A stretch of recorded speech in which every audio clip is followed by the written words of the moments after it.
Hari ini kami akan menunjukkan kepada Anda bagaimana tuk-tuk Bajaj Maxima yang menggunakan mesin dengan Slavyanka mencapai garis finish balapan Solar 2023 di Kazakhstan.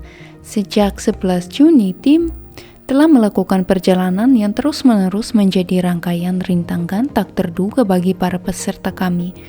Perjalanan ini berlangsung selama 24 hari, seminggu lebih lama dari balapan mobil Surya yang seharusnya berlangsung. Tim mencapai titik akhir dengan memenuhi semua aturan kompetisi. Ia menguji prestasi mesinnya dan akan segera membagikan hasil pengujian ini. Sepanjang perjalanan, anggota tim diam saja tentang apa yang menghalangi mereka untuk menunjukkan hasil terbaik.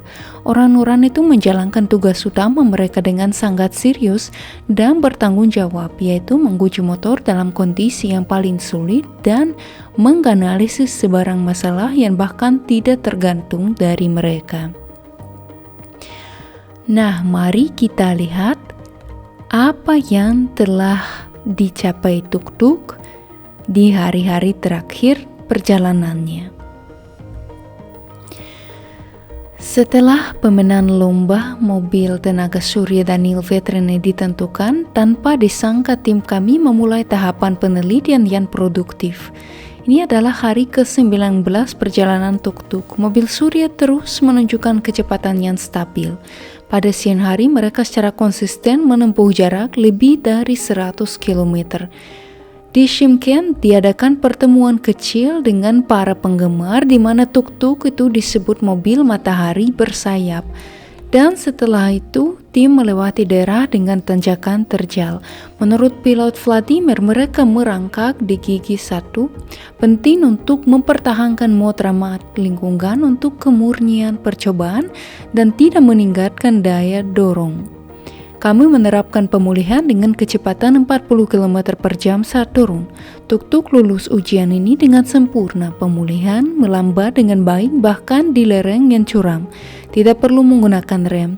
Kami menempuh 114 km dalam satu hari. Namun masih ada gunung di depan. Tim tersebut selain energi matahari diisi dengan kue dan jagung rebus yang mereka beli di pasar Shymkent.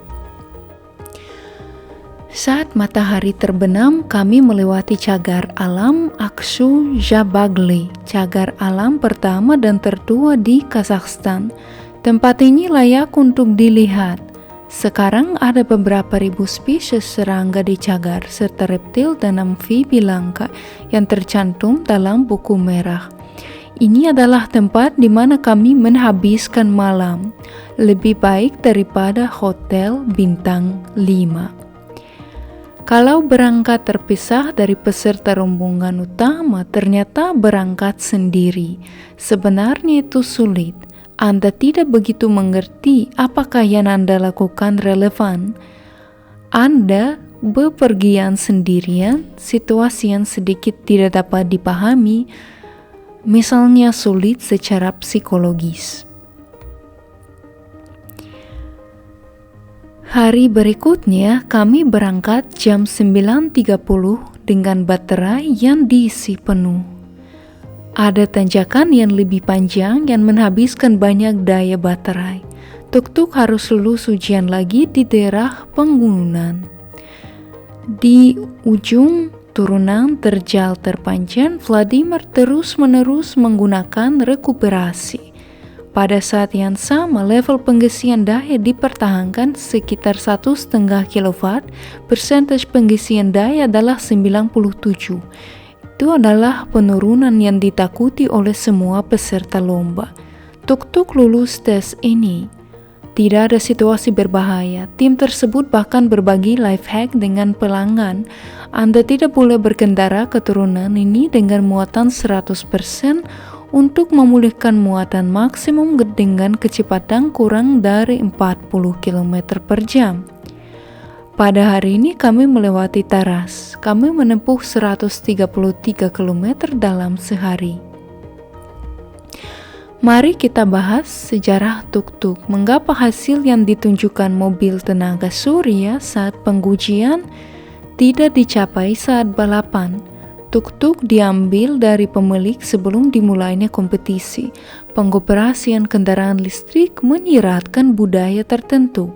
Tanpa mengisi ulang, setidaknya sebulan sekali untuk dibuang. Di tempat penyimpanan harus ada muatan 40-60%. Prestasi silinder berkurang karena berdiri di jalan sepanjang musim dingin, tidak ada yang menggunakannya. Oleh Kovalev, mekanik tim bertemu dengan Vladimir, calon pembalap, untuk pertama kalinya pada tanggal 12 April. Vladimir pada pertemuan pertama menawarkan untuk berpartisipasi dalam balapan dengan tuk-tuk.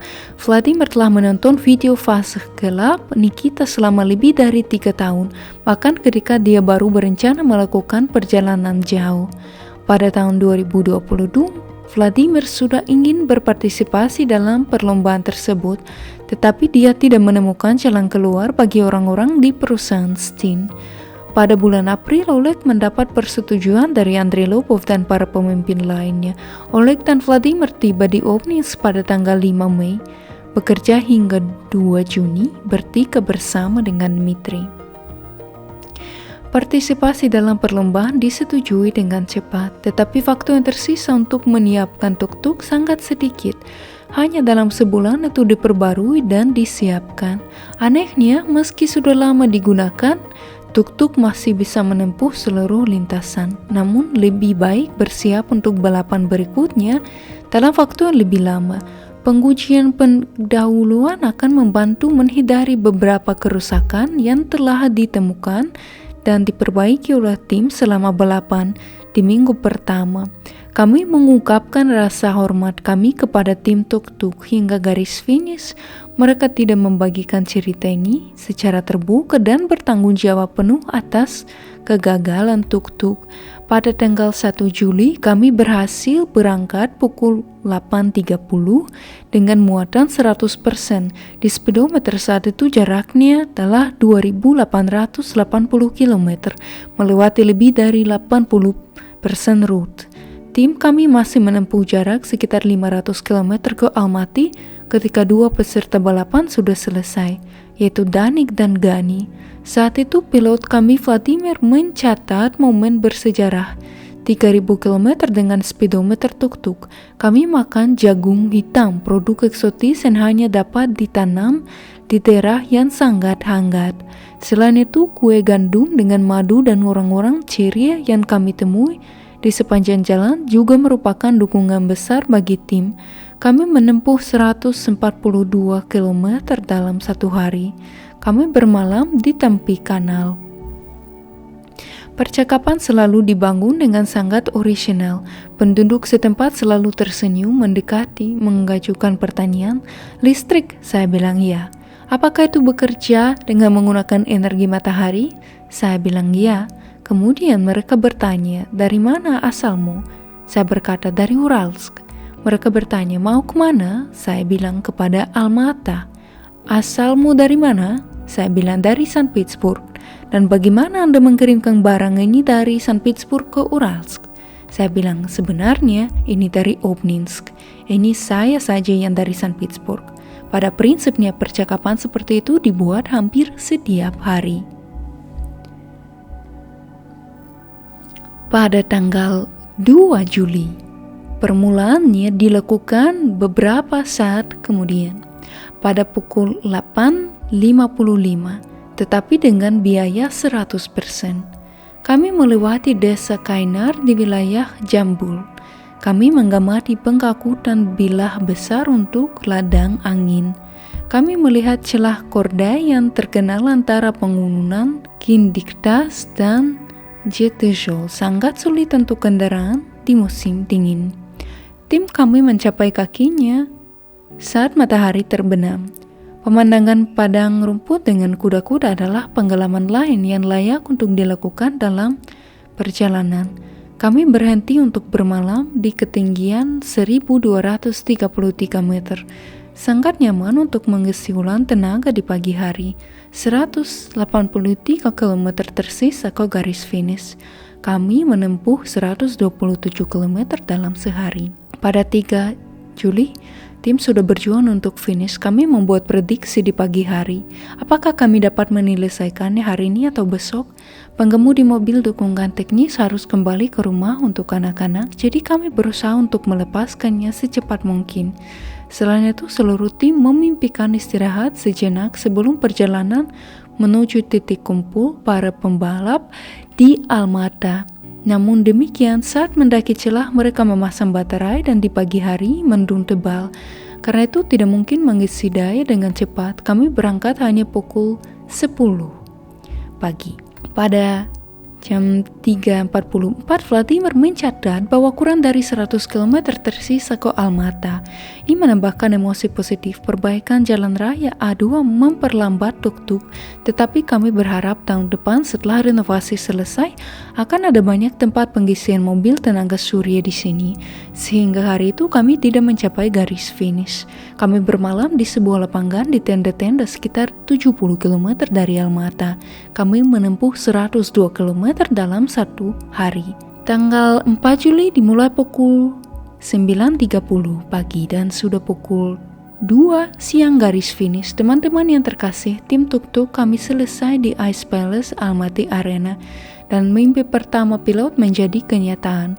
Vladimir bermimpi diizinkan masuk ke klub kebugaran di mana dia bisa mencukur dan mencuci dengan baik untuk pertama kalinya sejak awal balapan. Jadi tim kembali dalam kondisi yang baik dan terima kasih kepada para penggemar, teman, dan semua orang yang mendukung mereka dalam perjalanan yang sulit dan tak terduga ini.